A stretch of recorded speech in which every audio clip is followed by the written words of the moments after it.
Erling Haaland and Gabriel Jesus. Now, honestly, I've changed between Salah and Haaland captaincy about 50 million times this week because there's so little in it, especially, when you think about Erling Haaland, there is a chance he's benched, right? And I'm going to take it on the chin if he is.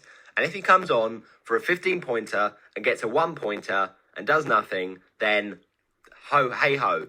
But it's got to the point now where I'm so sorry, Erling, for not captaining you and not trusting you, that it feels like an absolute abuse of Erling Haaland to not captain him this week. I've learnt twice that Salah is not as good as Erling Haaland for captaincy, and would I really go against that again? Okay, it's really tough, difficult, but with Erling Haaland, he's still young. Pep's comments on Friday were very interesting about how he's 22, and if he was 32, he would be a problem, but because he's at that age, he's okay, and I just think surely he doesn't get dropped. He's super good. And yes, okay, you can have Alvarez playing, but it's not Erling Haaland. He gives you something different. And maybe we might have to take the L of like a 60-minute appearance, right? He gets subbed off early. I don't mind that because 60 minutes is enough for another hat-trick. He only got a hat-trick in 20 minutes. So just don't doubt the robot, the machine that is Erling Haaland. But yeah, it's very tempting to switch back to Salah because of the expected minutes. We know Salah's going to play, but at the end of the day, he's not as good this season. And let's imagine that Erling Haaland does get benched. The chances are, even if he comes on, he might return because that Villa defence is terrible. Everton's, I hear you, is also terrible, but Liverpool, I'm not convinced right now. I think they only scrape past that Everton team, whereas I could see City, being very, very clinical against Villa. Then Jesus. You have no balls. You have absolutely no cojones. Just get in the bin, FPL Yellow Army. Hello, and in today's video we are doing an FPL preview for Game Week 8. Of course, Game Week 7 didn't take place due to the postponement, the sad passing of Her Majesty the Queen Elizabeth II, and FPL was put on hold, rightly so, for a week. The games didn't get played out of respect for the passing, and therefore the wildcard team that I activated at the end of Game Week 6 was just rolled over to Game Week 8. So we're going to show you my wildcard team in this video, and we're going to look at what my transfers are to make this final wildcard, what my captaincy choice is. But, oh my gosh, I was such an idiot, such a fool, such a wuss on Saturday morning a couple of weeks ago when I saw that Saturday fixture against Everton, and I just lost all sense of a surety that Haaland would start. And yet I should have known that we got assurances from Pep about how the fact he was younger and he was going to play more minutes, but yet I'm just so scared of what Pep has done to me in the past that I just couldn't trust him, and I went on the expected minutes captaincy decision, and a few people did. I saw FPL Arrows, Gaz, a few people did. And that's not the worst decision, as did it. It was just a common misconception that Salah was at his peak and that Erling Haaland was so amazing that he wasn't a perma captain. I mean, we knew he was amazing because he just got back-to-back hat-tricks, but it's not about how good he is, it's about how many minutes he'll play. But this guy is a machine, it seems. He can play week in, week out, and I don't think he's blanked a single attacking return in all of his games, including the Champions League, which is actually insane. I mean, there's no way we would have seen that, so you can't blame us for not captaining him every week because we don't think that this guy's a robot. We think he's a human. By definition and biologically, he is a human, but unfortunately, that doesn't seem to be the case. He's fooled us all, and yeah, I have to take that on the blame of myself. I was going on Haaland for so long. I discussed it in my video, and yet I threw all away that hunch, and I just thought, I'm scared. But when I've listened to the press conference and I've picked a decision, don't change last second. I'm telling you, it was 58 past 10, and I changed it to Salah, and I was like, yes, Merseyside derby. But honestly, do not make late-minute captaincy decisions. I've learned my lesson. But we look ahead to game week 8. But before we do, let me just update you on how we're looking for the FPL Yellow Army Mini League. Oh yes, that's right. The Mini League is looking tasty. And it is currently standing like this. So let me just get it for you people. In top, we've got James, 426 overall points. His team looked like this last week with obviously a blank game week with no matches going ahead. It's a solid side. He's gone with Isaac, the Newcastle fan. He's got Almiron in there as a bit of a differential as well. And Erdegaard, as well as Diaz and Ike Nori. So very interesting team. But you still top. And it's a very interesting game week 6. The manager of the game of the week, I should say. When I say manager of the week, what I mean is, what were the standings after week 6? So I usually do it by the top 5. So Bernard had a great game week 6, creeping into 4th with 49 points. And it was mainly because of Alexis McAllister against Leicester. Very, very impressive stuff. And Haaland was captain. So, yeah, very good indeed. But let's look ahead, shall we? Before we do, I'm going to show you my game week 7 team. Now, as I say, I activated my wildcard. Let me take you back. Let me show you game week 6, because this is game week 6. It was a shambles. We can't say anything other than that. It was just diabolical. Sanchez, unfortunately, clean sheet wipeout in the first few seconds. Trent, subbed off early. James, clean sheet wipeout. Nico Williams, at least, announcing himself as the next Lundstrom with an assist. You love to see that from the cheap 4.0 defender. Joao Cancelo, frustrating.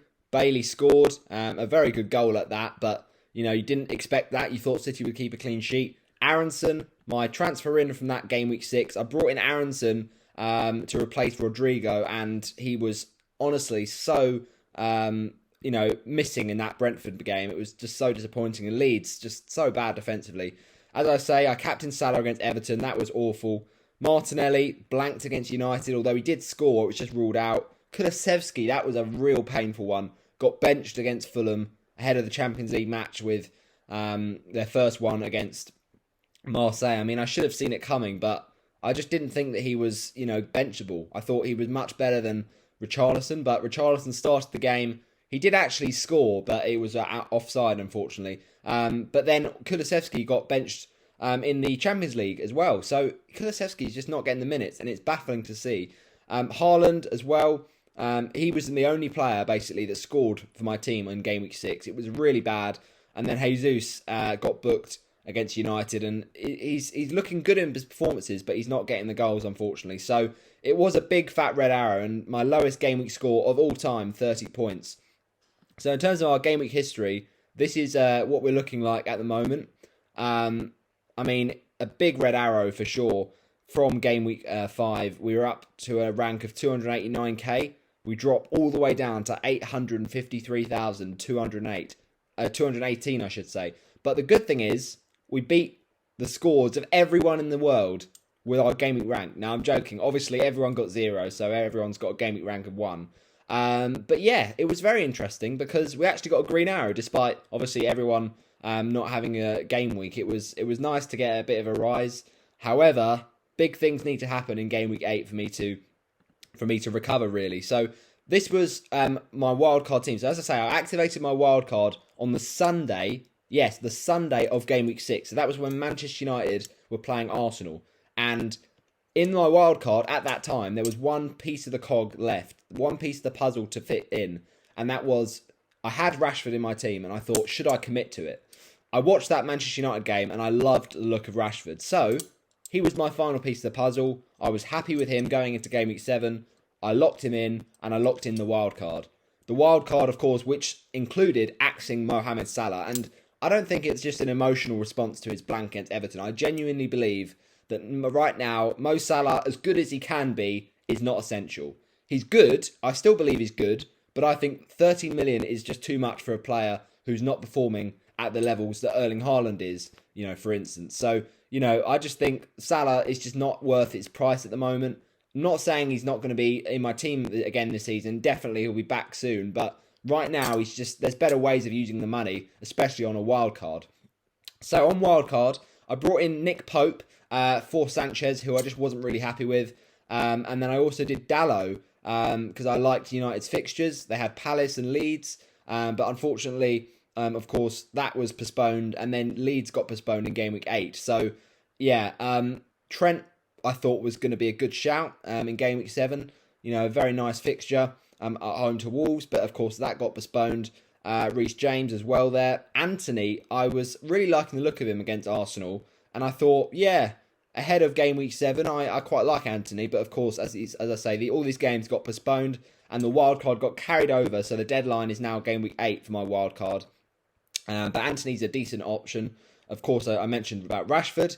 Bowen as well I had, and I wasn't kind of sure on Bowen because he's not been that great this season and he's not really returned at all. But he did get a penalty in the Europa League. He's on penalties. And ahead of Game Week 7, he had Newcastle, but unfortunately that got postponed, so I'm not quite sure on him. Martinelli, Arsenal, nice fixture. As always, you back Martinelli to get returns, but that was the front three. It was big at the front. That was the big kind of takeaway from Game Week 7's wildcard.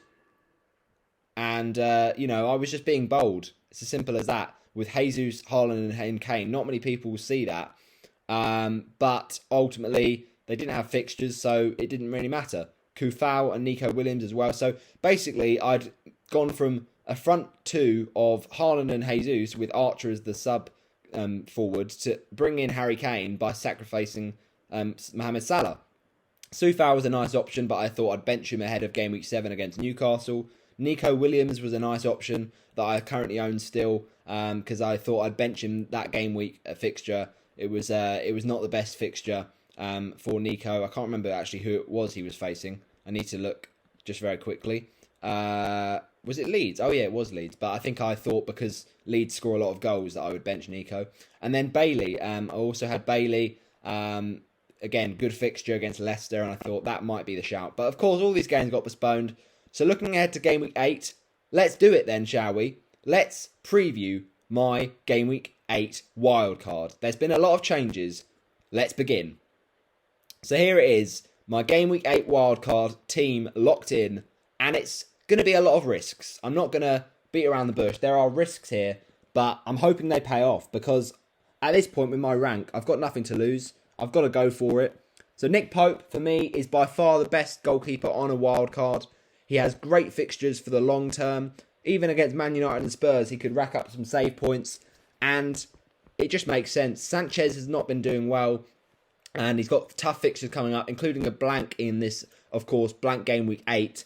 And I'm just feeling that Pope is the goalkeeper to get. He's getting save points. And he's got Bournemouth at home, which hopefully, I said that obviously for Henderson last week. And then he got 3 conceded against Bournemouth, but I don't think Bournemouth are going to score every week. If one man will score, it will probably be Solanke, but even if Bournemouth score, I think Pope can definitely get a few points. A 4-pointer, I would take that if he lost his clean sheet from some save points. That would be all right. I wouldn't mind too much. And long term, got to look past this fixture. Pope is very, very good, and that's what happens with wildcards. Most weeks you wildcard in, the week you do the wildcard, it won't necessarily be perfect because that's FPL variance for you, but it's about a long-term strategy and a long-term, show of success, and that's what I'm hoping this squad will provide. Of course, the wildcard is it's unlimited transfers after Game Week 16, so this is kind of a long-term view of using that wildcard up till then when we have the pause of the season and the World Cup. Okay, other than that, we've got the defence of Newcastle players. Now, I know what you're going to say, risky. You are honestly playing a very dangerous game because if one goal comes in from Bournemouth, it doesn't matter who it is, an own goal from Newcastle, then boom, that's 3 of your players wiped out. I understand that, but as I was saying earlier, Pope can still get save points. Going forward, I'm probably not going to be starting Shaw every single week. It's just this fixture is good enough to do it, and I've got bench options. So it's high upside, high risk, but also, we're going to go for it. And Shaw, as much as he might concede, has got goal threat as well from set pieces. He can get headers, and he scored that worldie against Forest. Trippier, again, can score. So even if Newcastle concede, there's hopefully some attack and return there. from the free kicks. And then Joao Cancelo, look, you got to have him in my opinion. He's just so good. And he showed it on Wednesday night against Dortmund in the Champions League. That outside of the boot cross, I mean, it's just beautiful delivery. So he's so attacking, and that Wolves side defensively aren't looking as good this season. So I really like that pick. And Wolves haven't been scoring many goals, so hopefully we see a clean sheet there for Joao Cancelo. Moving in the midfield then, we've got a very differential midfield outside of Martinelli. Now, KDB, I say very differential. He's around about 29% owned, but he's differential when you consider, who we had before. A lot of people had Salah, still have Salah, and a lot of people have Haaland, and that's as many premiums as they can fit in. But I think KDB is the one this week. I know that there is a bit of risk of rotation because he did play 90 against Dortmund, But at the same time, I think KDB plays most games. He's so important for Man City. And let's just remember what happened in this fixture last season. 4 goals in this game. I mean, I know it's not going to happen again, but the point is he's still influential. And actually, I think he's a very nice, option to get Salah back in when I need to. At that price point, it makes sense. And I think going forward, despite City's fixtures not being perfect, ultimately I still feel it's worth it long term. You look at that blank in Gameweek 12 against Arsenal. Yeah, you could manage that because you can bring in Mo Salah around that time. So it's not a nightmare, but it's a short term thing. And I think certainly this game week it could really pay off. Martinelli, for me, it's hard to drop him. Arsenal players are starting to go on the chopping block because of their fixtures and the fact they're blank in Game Week 12. But also their form has not been as good. But players like Bukayo Saka have been tempting. They're starting to get back into form. But for me, I still believe Martinelli is great value. And I've got a lot of value tied up in him. And Brentford is not the easiest of fixtures. But actually, defensively this season, Brentford have not got many clean sheets. And Martinelli is probably still, I would say, the biggest talisman in that Arsenal side. So hoping for some points there, but well aware I'm probably going to sell him in future game weeks. Now, Anthony Gordon. This is the first real big differential I've got. 3.9% owned Anthony Gordon. Now, I don't like him as an asset. I'll be honest, I don't. But what I'm going to come to is the team I've got in the rest of my squad, and it's fully worth to take the hit to bring in Anthony Gordon. And you've got to make compromises somewhere. Honestly, he's good at value in my opinion. At 5.5, I think he's Everton's best player. I think it's not disputed. And I also believe that he's got goal threat. He's already got 2 goals this season. And West Ham defensively, I'm not convinced by. Now, a lot of people this week will go West Ham defence. I don't disagree with that. I think there could be a 1-0 Everton or a 1-0 West Ham. It's very up in the air. But if Everton do score, I think it'll be through Gordon. And he's not one that I mind having to play most weeks because the fixtures are pretty good for Everton. So I really don't mind it. Bailey, look, Leon Bailey, we know he's a bit of a troll, but I didn't own him actually at the start of the season. He has got better though. He has improved, got that assist against Palace, and has looked much more solid in recent games. Minutes is a risk, but I feel if he performs as well as he has been recently against Man City, then he could stake a claim to stay in that side. So I really like the fixture against Southampton. Defensively, Southampton are looking really poor this season. And yes, Villa have not been in form, but I just fancy that fixture and I fancy that Bailey will carry on the form. And as I say, I prefer Gordon really to him, so I will not necessarily play Bailey every week, but I just think this week is a good one to attack, considering the blank game week. Then we look at the front 3. Yes, we've gone for a 3, and here is where it gets exciting.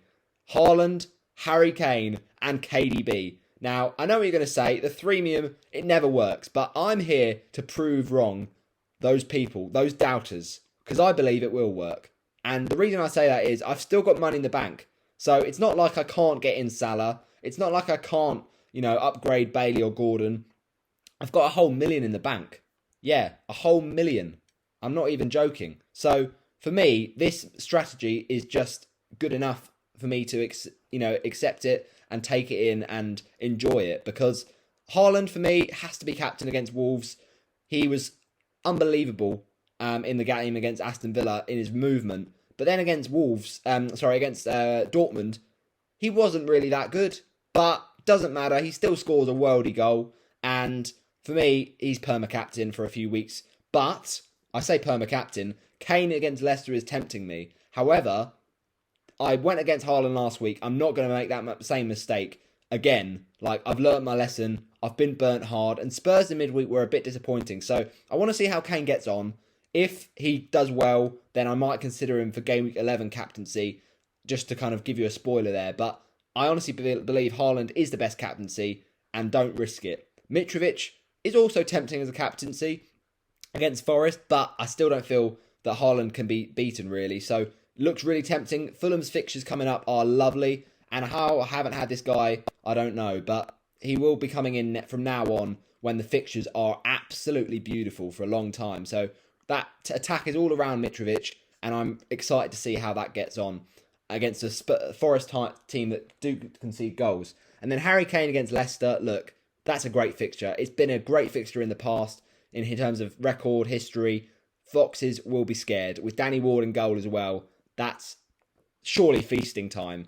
Now, I could captain him. I agree that. But for me, I'm still too scared to not go Erling Haaland after last week and after previous weeks, and also after effective ownership. Now, the good thing with Harry Kane is, yes, even if you don't captain him and he hauls, it'll be a shame, but I still feel you get enough upside from getting the points if he's in your team because of how differential he is. He's under 20% owned, so it makes sense for me. And then the bench, Ward, obviously, I'm not going to have him against Spurs. That's going to be a nightmare. Andreas against Forest is easily playable this week, but I just fancy the goal threat of Bailey and Gordon just slightly more.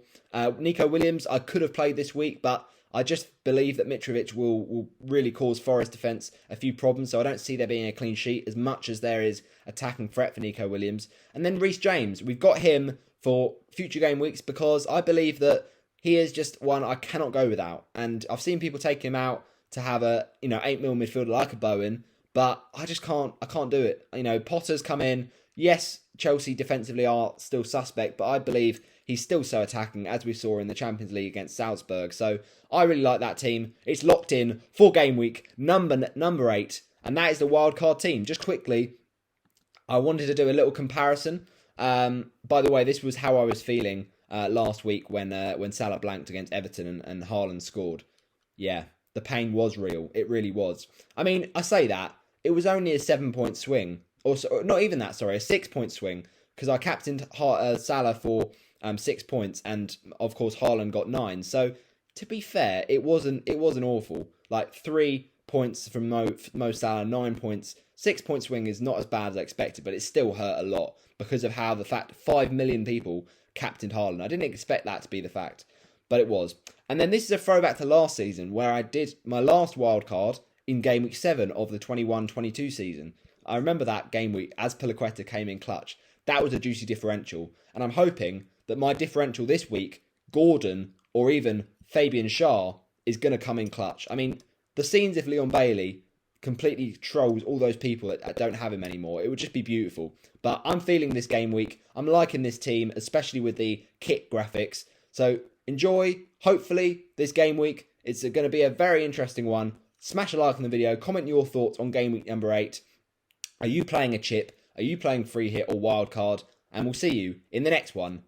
And it will probably be my last FPL video, my FPL review of Game Week 8 for a while. So, hope you have enjoyed, and I'll see you on the next one. Bye-bye.